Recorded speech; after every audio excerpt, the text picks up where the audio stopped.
guys, it's Sophie. So I'm going to be talking about some around the world books today. I've read a fair few because I was away and I took a lot away with me. There are some mixed ones in here, but I thought it would be good to kind of catch up. Still going to do them in 5, so I've got a couple more I've read as well, but I'll save that for the next time. So the first country I have to talk about today is Japan.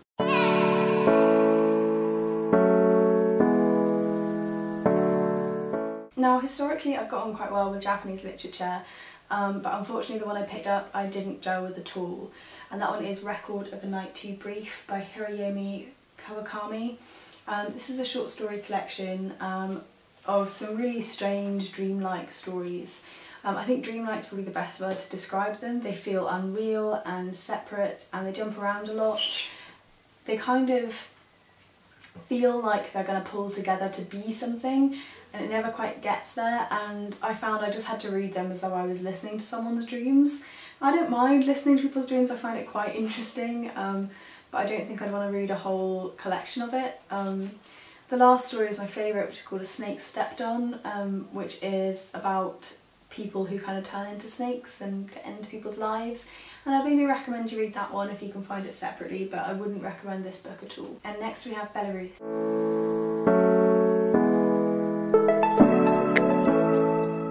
So the book I chose for Belarus was Chernobyl Prayer by Svetlana Alexievich, and this is a book which is best described, I think, as an oral history of Chernobyl.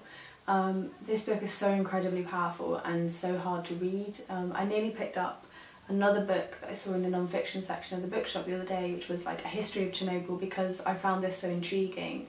And I think this brought Chernobyl, like, to me far more than anything else I've seen or read about it. It's essentially collections of like stories, tales, accounts by people who were really there, and it splits just into each of their lives. There are just so many things in here that like completely stuck in my head. Like, there's bits from scientists who worked there, there's a lot by people who were clean-up workers who were just kind of sent in after the accident and given no protection or no sense of what the danger was, and just told to get on with their jobs, and they died horrible, horrible deaths.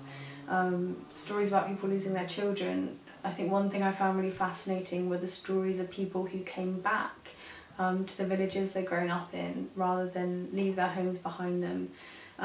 Yeah, if you're interested in Chernobyl at all, then I would really recommend this. I hadn't realised how much it affected Belarus really, and how much of their country is still taken up by nuclear waste, and yeah, it's such a good book.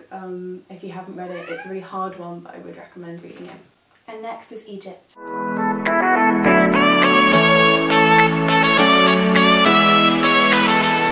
So for Egypt I read The Hidden Face of Eve by Nawal El-Saadawi, and if you've watched my Turkey vlogs you know that I found this so incredibly harrowing.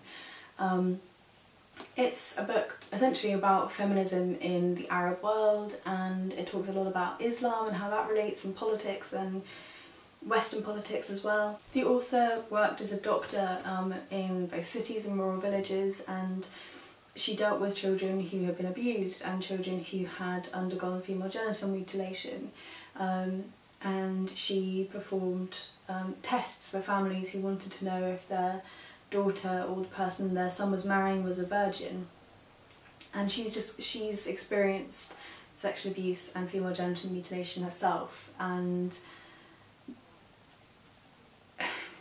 I understood kind of what it was and what it did to the girls, but I don't think I'd seen how common it was, especially the sexual assault elements of it. It's not all about that. It does kind of move on to things like sex in the Arab world, or abortions, and religiosity, and it's really kind of a book that just explores all of these different aspects so wonderfully. You definitely have the sense that it was a book nobody wanted her to write at the time, and there's an introduction, there's a foreword that talks about which bits are still relevant today and to what extent, and I found that quite helpful as well. I would recommend it. I've enjoyed her fiction more. I think her fiction is more digestible. This is pretty brutal, But if you are kind of reading feminist literature around the world, it's definitely one of the ones that like is often talked about and a really important one for the Arab world. The only other piece of Arab feminist writing that I've read, I think, is oh, what's it called? I think it's called Superman is an Arab. And I didn't go on with that one at all, so of the two I would definitely recommend this one. But just prepare yourselves, it's a really hard read, potentially really triggering for people, and regardless of your experience I think you might find it quite difficult, but it doesn't mean it's not got some stuff in there that's worthwhile. And next we have Norway.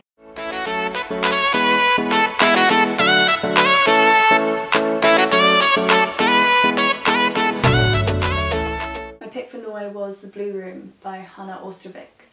And I love this publishing house. Before I go into this novel, I love what this publishing house does as an ideology and how they put the books together. They're essentially untranslated European gems that you're supposed to be able to read in like 2 to 4 hours, and I read this one really quickly on a beautiful sunny afternoon on Exmoor. And this is the story about a young girl who wakes up one morning to discover that she's been locked in her bedroom.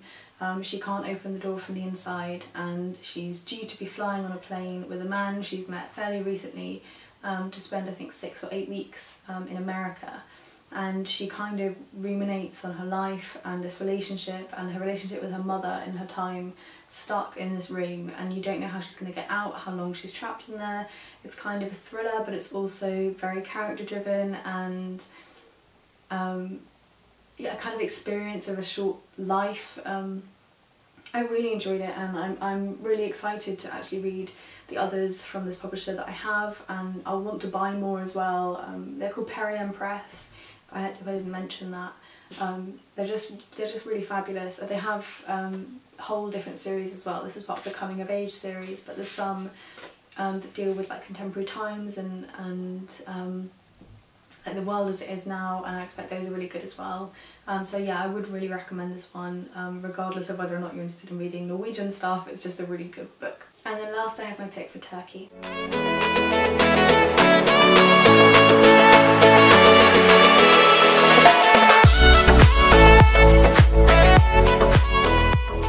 So for Turkey I read The Three Daughters of Eve by Elif Shafak, and I really like this book. It's definitely got its problems. Like, as I was reading it there were some things that were annoying me, but I liked what was going on enough that I overall really liked the reading experience. This is the story of one girl really, but 3 girls kind of, who are navigating the world in Turkey and that kind of strange divide between Europe and the Middle East, between the different religions that come together, and really kind of the city of Istanbul as this thing torn between 2 places, and also the place of that kind of culture and the culture of the Middle East more generally when excised and taken to a Western environment. So the story is told between 2 cities really, between Istanbul and Oxford. And I don't know if the bits in Istanbul had the same issue that the bits in Oxford did, but it was a little fairy tale, it was a little idealised. Now I personally didn't mind reading that because I have a really soft spot for Oxford. I spent quite a lot of time there when I was younger, and for me it was a kind of fairy tale city, so I didn't find it clash too much with the idealised Oxford I have in my head, but if you know it more intimately you may find that irritating. There's also a character in here, a professor, who I again didn't mind, but he very much is kind of preaching to the choir a little bit, and a little bit of kind of authorial proselytising going on, and you could feel a little bit spoken down to. But it overall I think it's an interesting book. I'm really glad I chose it for Turkey because I found it enjoyable, but I felt the link with Oxford, which I knew, grounded me somewhat to see the differences between the 2 cultures. I would recommend it. I thought about picking up some more of her stuff, but I hate the covers of her other books, so maybe I'll wait until they come out in more Sophie appealing covers. Yeah, that's my last one. So those are my next 5 picks around the world. Hopefully you've enjoyed this video. Let me know if there's any you're interested in or any you're not interested in. and let me know any of your favourite books from those countries as well.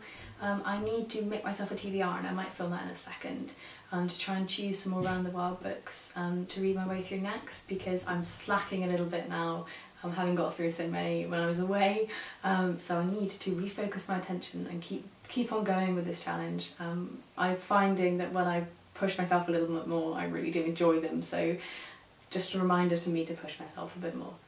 See you guys soon. Bye.